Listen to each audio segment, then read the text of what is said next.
চন্দ্রিমাদি এসেছিলেন আজকে, আপনারা সবাই জানেন। দীর্ঘক্ষণ চন্দ্রিমাদির সঙ্গে আমরা অনেকেই ছিলাম। আসলে মানে একটা পারিবারিক প্রাইভেট লিমিটেড কোম্পানিতে মানে মালিক ছাড়া আর কারুর ওপরই হচ্ছে ভরসা রাখা যায় না। এখন প্রাইভেট লিমিটেড কোম্পানিতে এটা একটা টেন্ডেন্সি আছে যে কর্মচারীদের নানান আছিলায় অপমান করা, তাদের ডিমিন করা।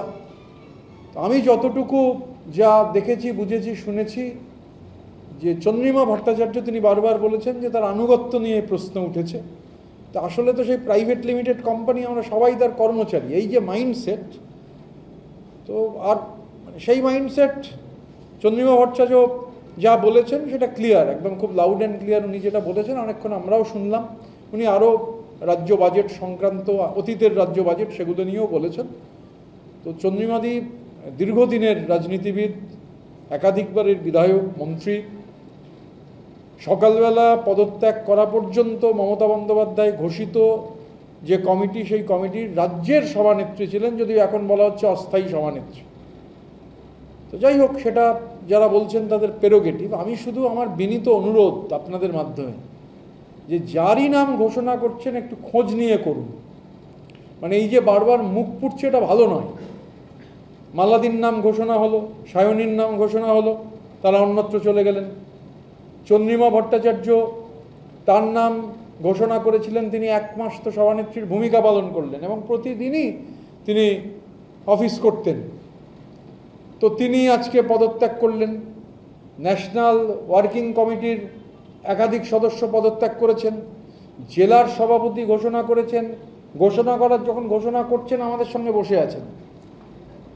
রাজ্যের মেম্বার আছে লিস্ট, যার নাম লিখছেন, যার নাম ঘোষণা করছেন, তিনি আমাদের সমর্থন জানিয়ে গেছেন তার আগে। এই যে খোঁজ না থাকা, মানে প্রাইভেট লিমিটেড কোম্পানিতে একটা বিপর্যয় হওয়ার ফলে তো প্রাইভেট লিমিটেড কোম্পানি আর তার যারা দু চারজন ম্যানেজিং ডিরেক্টর আছেন, কুইজ মাস্টার মার্কা ম্যানেজিং ডিরেক্টর, এরা ঠিক ঠাওর করে উঠতে পারছেন। আর গ্রাউন্ডের পলিটিক্স সম্পর্কে যেহেতু এদের কোনো খবরাখবর নেই, আমার শুধু বিনীত অনুরোধ, কারণ নতুন নতুন নাম ঘোষণা হচ্ছে, আবার যদি কেউ পদত্যাগ করেন আবার নতুন নাম ঘোষণা হবে। আমি বিনীতভাবে বলতে চাই যে মুখ পোড়াটা ভালো নয়। এই যে ধরুন যাদের নাম ঘোষণা করছেন, খোঁজ নিয়েছেন তো যারা আমাদের সঙ্গে যোগাযোগে নেই? ভালো করে খোঁজ নিয়েছেন তো যে এদের সাথে অন্য কারুর যোগাযোগ নেই? ভালো করে খোঁজ নিয়েছেন তো এরা প্রাইভেট লিমিটেড কোম্পানির একজন শেয়ার হোল্ডার, একজন মালিকের বিরুদ্ধে কোথায় কি বিবৃতি দিচ্ছেন? সেই মালিক যা বিবৃতি দিয়েছেন তার উল্টো বিবৃতি কোথায় যাদের নাম ঘোষণা হয়েছে তারা দিয়েছেন কিনা খোঁজ নিয়ে নিন। আবার মুখ পুড়বে। সেই মেসেজ বাজারে এলে ভালো হবে না যে কেউ একটা লিখে পাঠাচ্ছেন কোথাও, আমার সঙ্গে 7 জন আছেন, আমাকে সুযোগ দেওয়া হোক। হয়তো আজ থেকে 1.5 মাস আগের পুরনো মেসেজ, কিন্তু প্রয়োজনে সেগুলো বাজারে আসবে। তাই আমার বিনীত অনুরোধ, নাম ঘোষণার আগে ভালো করে খোঁজ নিয়ে নিন, নালে আবার হচ্ছে মুখ পুড়বে। আবার বলতে হবে যাদের নাম ঘোষণা করেছিলাম তারা সব অস্থায়ী ছিল।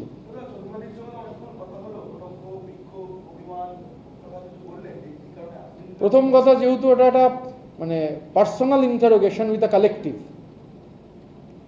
আমরা সবাই ছিলাম, তো কি কথা হয়েছে সেটা অবশ্যই বলবো না, এটা তো মানে প্রাইভেসির প্রশ্ন। কিন্তু দেখুন, আমাদের সবার যে অভিমত, মানে একটা প্রাইভেট লিমিটেড কোম্পানির মালিকদের মানে অধীনে যারা ছিলেন তাদের সবারই যে অভিমত, আমার ধারণা চন্দ্রিমাদির অভিজ্ঞতাও তার থেকে ভিন্ন কিছু নয়, হওয়ার কথাও নয়। তো নর্মালি অনেক কথাই হয়েছে। মানে আমি বারবার একটা কথা এর আগেও বলেছি যে অভিজ্ঞতাগুলো সবারই এক জায়গায় এসে মিশে যাচ্ছে। All road leads to Rome. তেমনি সমস্ত রাস্তায় সমস্ত অভিযোগ, সমস্ত ক্ষোভ, সমস্ত অভিমান, সমস্ত অপমান, সমস্ত যন্ত্রণা, সমস্ত humiliation, all roads are leading to a single destination.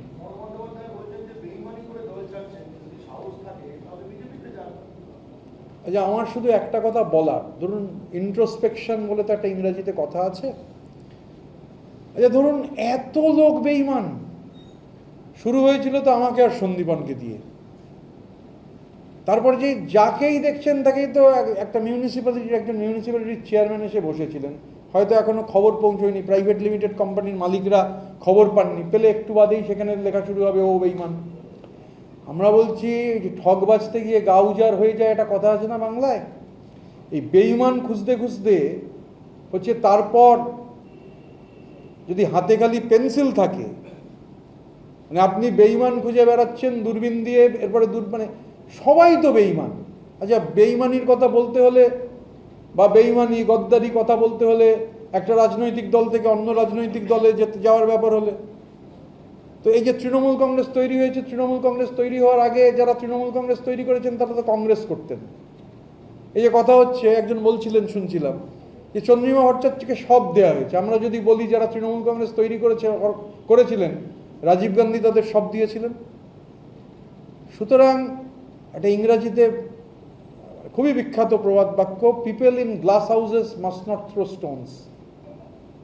তো কাঁচের ঘরে বসে ঢিল ছুটতে নেই। আর আমি আবারও বলছি, ভালো করে খোঁজ নিন যাদের নাম ঘোষণা হচ্ছে। আজ থেকে সপ্তাহ দুয়েক বাদে যদি বেরোয় যে বিধানসভায় শপথ গ্রহণের আগে থেকেই কোথায় মেসেজ পাঠিয়েছেন আমার সঙ্গে 7 জন আছে। আর আমি আজকে আর একটা কথা বলছি, ভালো করে মানে দায়িত্ব নিয়ে বলছি, কার টাকা কোথায়, কোন দেশে, কোন সাংবাদিকের ভাইয়ের কাছে আছে, এগুলো কিন্তু এবার হচ্ছে ধীরে ধীরে প্রকাশ্যে আসবে। কোন টাকা, সারদার টাকা, অন্য কিছুর টাকা, সেই টাকা কোন সাংবাদিকের বিদেশে কর্মরত ভাই ইউরোপে তার কাছে পাচার হয়েছে, আমরা তো তদন্তের দাবি জানাবো। সুতরাং সাধু সাবধান। আমি বললাম তো যে সৈকত আমার পুরনো বন্ধু, মানে বহুদিনের বন্ধুত্ব। সৈকতকে আমি বহুদিন ধরে চিনি। তো সৈকত এসেছিল নির্দিষ্টভাবেই, এমনি আসেনি, মানে কলকাতা বেড়াতে আসেনি, আমাদের সঙ্গে দেখা করতেই এসেছিল। তা এখন অপেক্ষা করছি কখন আবার বলবে সৈকত বেঈমান।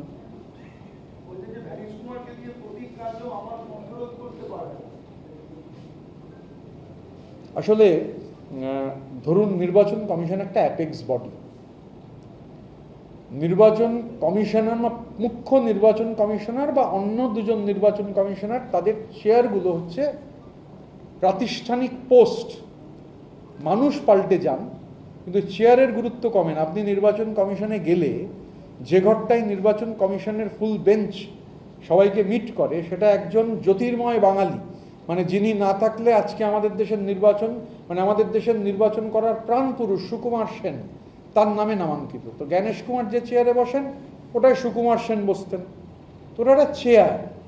তো স্বাভাবিকভাবে চেয়ারকে অপমান করার কোনো, বা ধরুন আমিও আমার বক্তৃতায় কখনো শুনলেন না আপনি যে শব্দটা ব্যবহার করলেন, আমি কখনো এই শব্দটা ব্যবহার করেছি, কারণ এটা করা যায় না।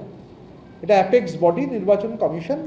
তো নির্বাচন কমিশন, আর মানে হঠাৎ করে ঠাকুর ঘরে কে আমি তো কলা খাইনি, হঠাৎ এগুলো বলতে হচ্ছে কেন? যে প্রতীকের কথা।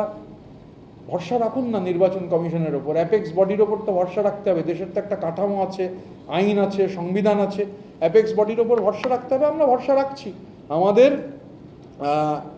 গত যেদিন আমরা দেখা করলাম দিল্লিতে, আমাদের 10 সদস্যের প্রতিনিধি দল, 22 তারিখ যখন আমাদের স্পেশাল সেশনটা হয়, স্পেশাল সেশন হওয়ার পর আমরা 23 তারিখে আমাদের রিপ্রেজেন্টেটিভরা তারা নির্বাচন কমিশনে আমাদের ডকুমেন্টেশন দিয়েছিলেন। এটার মধ্যে অবাক হওয়ার কিছু নেই, এটা একটা ম্যান্ডেটরি প্রসেস।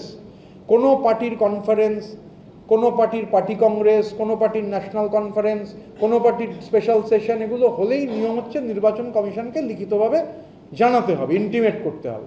তো আমরা 23 তারিখই করেছিলাম এবং আমরা ওনাদের বলেছিলাম যে আমরা ফুল বেঞ্চ, আমরা চাই যে ফুল বেঞ্চ আমাদের যদি একটা টাইম দেন। তো আমাদের টাইম দিয়েছিলেন। আমরা প্রথমে জানতাম 5 জন, তারপরে বললেন যে 10 জন অ্যালাউড, আমরা 10 জন গেছি।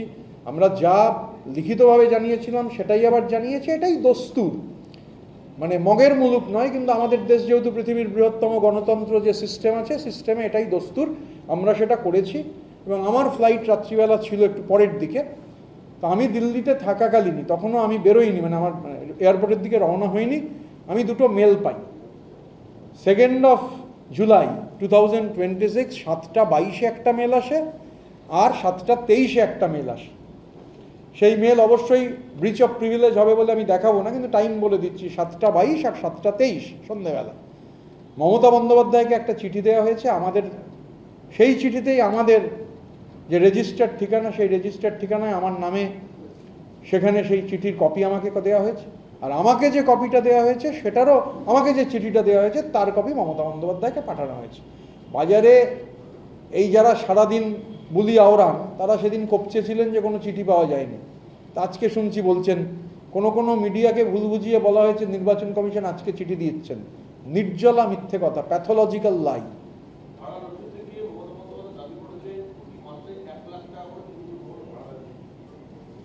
এটা তৃণমূল ভবনের মানে যিনি মালিক তাকে আপনাকে জিজ্ঞাসা করতে হবে, আমি তো ভাড়া নিই না।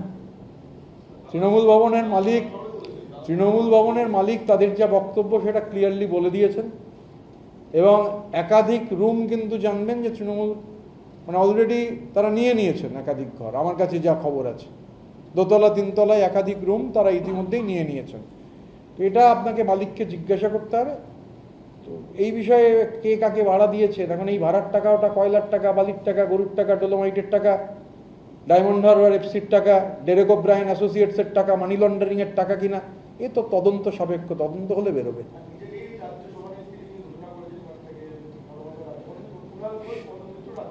ওই যে বললাম যে যাই করবেন একটু ভেবেচিন্তে করুন, মুখ যেন আবার না পড়ে। সাম্প্রতিক সময় আপনি বিরোধী দলনেতা হওয়ার আগে থেকে যতবার আপনি আমাদের সাথে মুখোমুখি হয়েছেন একটা শব্দের প্রতি ভীষণ জোর দিয়েছেন, কালেক্টিভ। এই কালীঘাটপন্থী কি সত্যি এই ধরনের কোনো কালেক্টিভ আলোচনাতে বিশ্বাসী হয়? মানে আপনার নিজের অভিজ্ঞতা কি? আমি 2020 সালের 21শে জুলাইয়ের একটা মিটিংয়ে রাজ্য কমিটির সম্পাদক হয়েছিলাম। 2020 জুলাই মাসের 21 তারিখ ভিডিও কনফারেন্সিংয়ের মাধ্যমে একটা মিটিং থেকে one of the state secretaries, অনেক স্টেট সেক্রেটারি থাকেন, তো 2020 সালের জুলাই মাসে সেই রাজ্য কমিটির সম্পাদক হওয়ার পর আমি আজ অবধি কোনো রাজ্য কমিটির মিটিং অ্যাটেন্ড করিনি। তো হতে পারে মানে আমি আরও যারা হয়েছেন তাদেরও জিজ্ঞাসা করেছি, তারাও করেননি। তো ইট এক্সপ্লেইনস দ্য কালেকটিভ। আর আমাদের ক্ষেত্রে হচ্ছে আমরা এই সপ্তাহে মানে কামিং উইকে মানে আমরা একটা প্রাথমিক আলোচনা হয়েছে, কিন্তু যেহেতু ফর্মালি সবাইকে ডাকা হয়নি, আমরা বুধবার বা বৃহস্পতিবার আপনাদের যারা আছেন সবাই মিলে বসে, কারণ সামনের সেশন আছে, তার স্ট্র্যাটেজি ঠিক হবে, বিধায়কদের নিয়ে মিটিং আমরা করব। আর ন্যাশনাল ওয়ার্কিং কমিটিও আমার সঙ্গে চেয়ারম্যানের কথা হয়েছে, তো চেয়ারম্যান মিটিং ডাকবেন, মিটিং যেদিন ডেট জানা যাবে আমরা সবাই সেখানে উপস্থিত হব, যা হবে কালেকটিভলি হবে।